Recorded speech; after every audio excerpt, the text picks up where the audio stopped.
Give me some space. No. Hello, I'm Stephen. And I'm Danielle. And we are Turning two into one. Turning two into one. Yes. One of us is sleepy. Guess who? I'm always sleepy. Guess who? All right. So we've started our series on communication. Yes.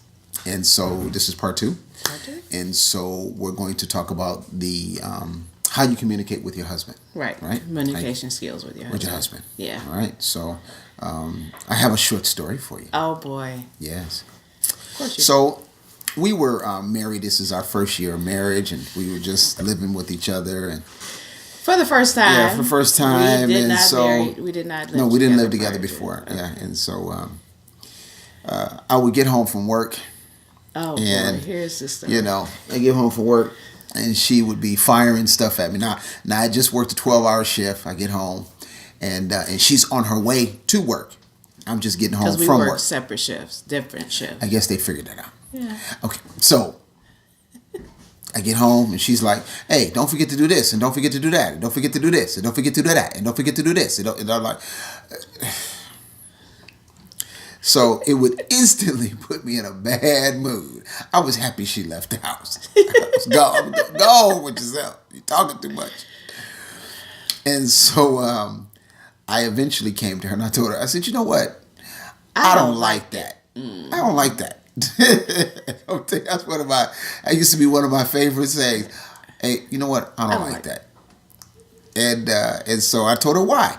I said, I just get off a 12-hour shift where everybody's making, demands and this, you need to do this, Clark, I need you to do this, blah, blah. And then I come home and it's the exact same thing. Mm-hmm. Now, the one that my heart desires, I'm just now seeing her after, being away for 12 hours or so. And she's like, firing stuff at me. Just like the guy just left. So I had the conversation when I told her, I said, "Hey, look, I don't like that."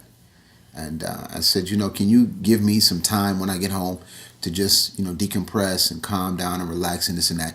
And I don't know, I think we had house phones. We didn't have, I don't know if we had like cell phones back then, like we do now. Right. So eventually what she started doing is that I would call her in the day once I got up or whatever the case is. And then, because I would take a nap once I got up. And then I'd ask, "Okay, baby, was there something you needed me to do or something, blah, blah, blah." And then she would tell me then. So, that was a way that we had to address the communication between us because the timing was off.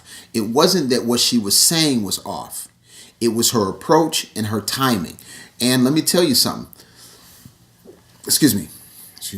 The majority of communication is about approach and timing. Right. It's not even really about what you say. We will talk about what you say and how you say it, but it's the approach and the timing. And that's important.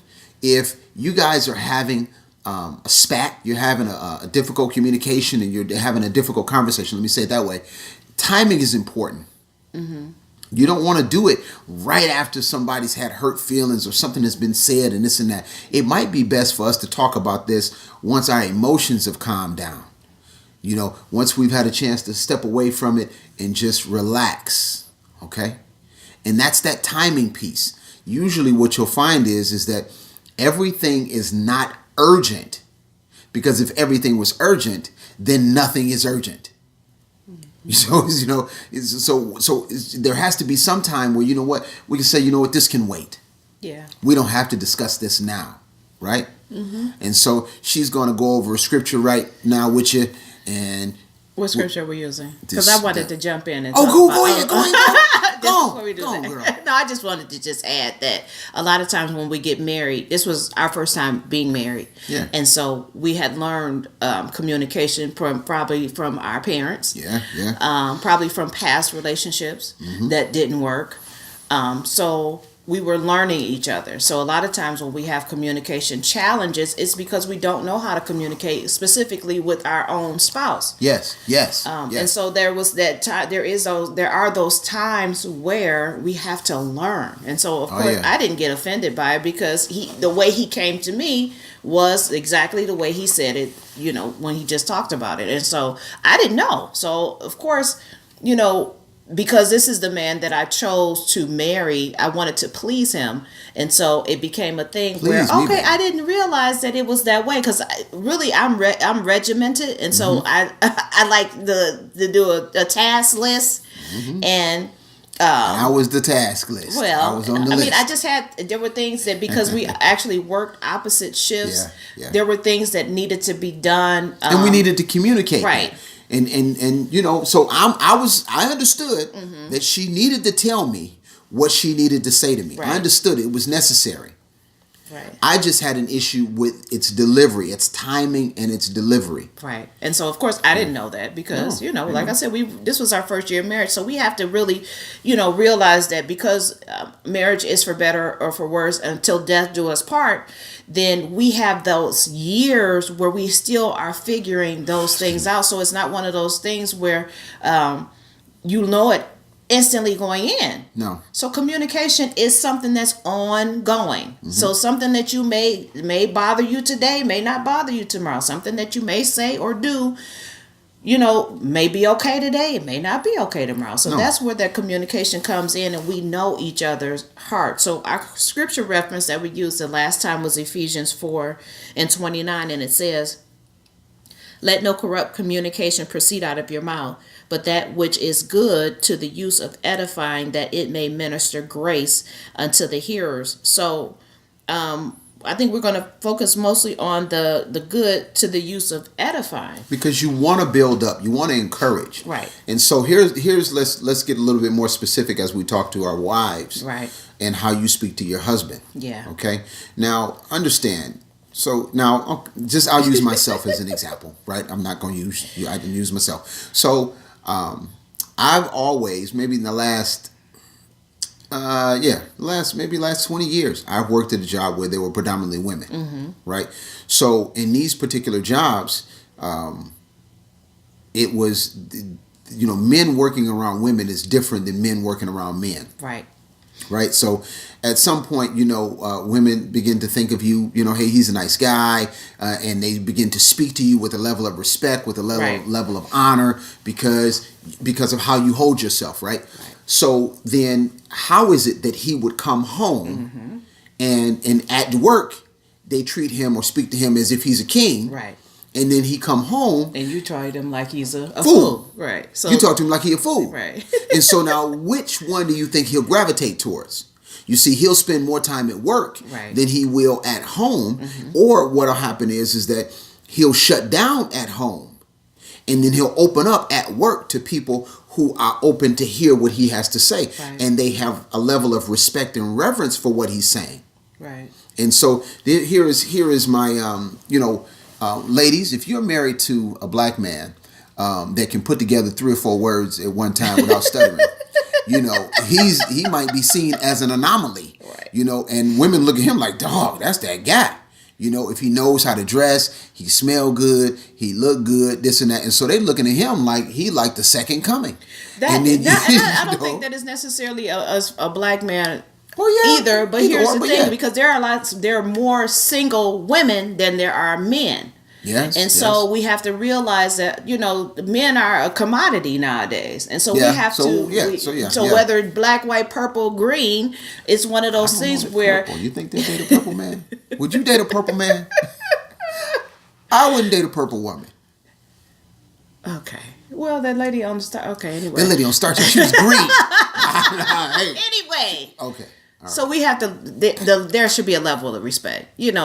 Once again, as I said before in our last meeting, there were no shotgun weddings. And so we chose to marry each other. So there should be a level of respect for your choice. For your choice. And because we respect and we love God. And that's what he has commanded us to do, is to love our husbands and to respect our husband. That's what he's telling us to do. He has called for us to respect our husbands. And you want the message to be heard. Right. You don't want, you want it to be received. You don't want to just just like water against a wall, Right. just splash and then run down. You want it to be absorbed. Right. You want him to hear you. But what's important is how you say it, how you deliver it, and when you do it. Right. It's like the honey. You would prefer to get words with let me see honey that. Okay. versus Gracious words, and this is Proverbs 16:24. Gracious That was my words scripture. are like a honeycomb, sweetness Sweetness. to the soul and health to the body. well, don't you want to be That's how you healthy? say it. And this is what I tell my kids at school. I said, if you know how to say it, if you know how to ask it, you can get people to do just about Whatever. anything. Yep. If you know how to ask, if you know how to present it. Yeah. If you're a salesperson, you don't sell things to them the way you want it to be received. What you do is you kind of figure out how best to give it to them so that they would receive it. Right. So then that means that you're tailoring the delivery to the person or to the audience. Because ultimately you want it to be received. Exactly. So now, how would that look, right? So okay. So if you wanted me to do something, say you wanted me to wash the dishes. This is role play here. How would you say, Honey baby, sweetie. I'm going to wash them dishes? He already washed his dishes, I already so washed that's the dishes. that's not even. But let me give you some pointers. Okay, it works better if you start off with the positive, Yeah. right? So, sweetie, I love it when you make my sandwich. I just, for real, I do love it, for real. Something different about it. Yeah, can you make my sandwich for me? Yeah. Okay. You see, what I did was I started off with something nice about something I really liked and admired about what she did. Right. And then it made it easier for her to say yes. Why? Because I told her, first off, the only reason I'm asking you for this is because I like the way you do it versus the way that I do it. Yeah. And then here's the other part to what you said earlier about the way I was shooting off, commands earlier. Mm-hmm. There still is a way to even get some things that per se is negative. Mm-hmm. There's a way to because do it. there was something that was bothering him that I was doing, and the way that he came to me, I was able to receive it. So there was some change that I was able to make, even though I could have been offended by it, because it still needs to be done. So you just do it, and I'm gonna keep doing it the way I want to do it. That's not gonna be good for our marriage. That's one of you out there, isn't it? That's all this and all of that. No, it's not gonna be good for you. No, it's not. Because here's the thing is that we're supposed to be edifying each other. And so the point was to get my list of whatever I was shooting off done. Now, whether I said it with a honey baby sugar after he got his nap or later on in the day, it still was getting done. So it's the delivery, as he said. And you're going to have difficult conversations. Yeah, you're going to have to absolutely. have them. That doesn't mean that you avoid having them because you don't want to upset your mate. Right. What you do is you find a way and a time Right. which is best to do it. All right. So if we are having a heated debate and a discussion and I need to bring some other stuff into it, it might be best that we step away from that and say, you know what, baby, it's not important that we discuss this right now. Let's wait. Yeah. Or Okay, let's go. Matter of fact, you know what? What we could do is we could change the atmosphere. Yeah. Right. So say we're in the house and we're having this debate. You know what? Let's do this. Let's take a walk. Yeah. Let's change the atmosphere. Let's calm down. Right. And so those might be some of the things that you might use to have those difficult conversations, because you still have to have them. Yeah. But again, you want to tailor them such that they are received. Right. Right. And there are even those times where we can call one of our partners. Yes. We can call in one of our, we call them the core. The So we have we call it the core, but they might be your best friends or just somebody some people that are on your level, you're connected to. right? That there is no favoritisms. Yeah. They're just there to make sure that your marriage stays together. We all need a group of people that are there to ensure our marriage and the success of our marriage. And so those people those are the people that you would call to kind of help you, to walk you along when there may be a tough situation or a question that you may have that you don't feel comfortable or quite comfortable talking with your spouse about. Can we call the Clarks so that we can have, is it okay if we do that? And so, as long as that couple is there for you, they're a godly couple, and you feel confident in them, both husband and wife feel confident with that, there's no reason that you can't do that, because we do need those people to are always in prayer for us, and they have a chance to see it outside of the emotion, right? So their perspective is different, and so they're not intimately involved with it, so they probably don't have no heat in it, right? But they have a perspective which is different from yours. Yeah. And so, it's like a person who might be sitting in a room may not notice things that a person looking inside the window would notice. And so that's something that you could use also, right? So we're talking about timing, we're talking about delivery, but also you have to know your audience. Yeah. The Bible says, dwell with your wife according to knowledge. I think that you should be dwelling with your spouse. Right. Also, you should know your husband. Right. You should know that, okay, he just got off a 10-hour shift, a 12-hour shift. Don't talk to him now about the light bill need to be paid. There's a way to bring that in. I didn't know that. Yeah, maybe bring that brother into the house. Maybe give him a good meal. Set down a good meal, right? And then let it. Yeah, I didn't know. Yeah, let his gut get all full up, and then be like, okay, baby. There are a couple things that we need to talk about. All right, you want to talk now or you want to talk later? That's something too. Ask a question. Ask a person, are they ready to have that conversation? Are they ready to talk now, or would they prefer to talk later? Those are things. Don't call the brother in the middle of the day. Hey, when you get home, I got to talk to you. Because then all day he's thinking, what we got to talk about? Right. Or what's wrong? What's wrong? No, I'll just wait till you get home. That'll drive somebody up the wall. Now, she don't do that. But that'll drive somebody up the wall. So don't do that. Delivery, timing, know your audience, okay? And also be cognizant of how you broach or how you breach the conversation, how you start that conversation off, okay? It's better to start it off with some sweetness and then come around, with a little honeycomb, and then come around on the backside of it. All right? Remember, when you're speaking to your husband, there's two men inside. There's a fool and a king. Okay, as often as you speak to the fool, that's how he gonna come out. Yep. But if you speak to the king with reverence, with honor, with respect, okay. I'm not talking about you. To me, I think that we talk to our bosses better than we talk to our spouses. Yeah. Which shouldn't be that way. Mm-hmm. There should be a level of reverence that you have for your husband that supersedes that reverence that you would have for your boss. Yeah. Okay, this is your life mate. Once your boss fires you, this mate's still gonna be here. Oh, yeah, that's what he says. Fire for real. Yeah. You'll leave that job. This guy's still here. Mm-hmm. So why not speak to him with honor and reverence? He might not be the best husband that you had, but he's still there. Yeah, he still come home at night. Yep. Or in the morning. Oh, because I was coming home in the morning. But that was whatever. He was on a different shift. But that's I wasn't sleeping all night.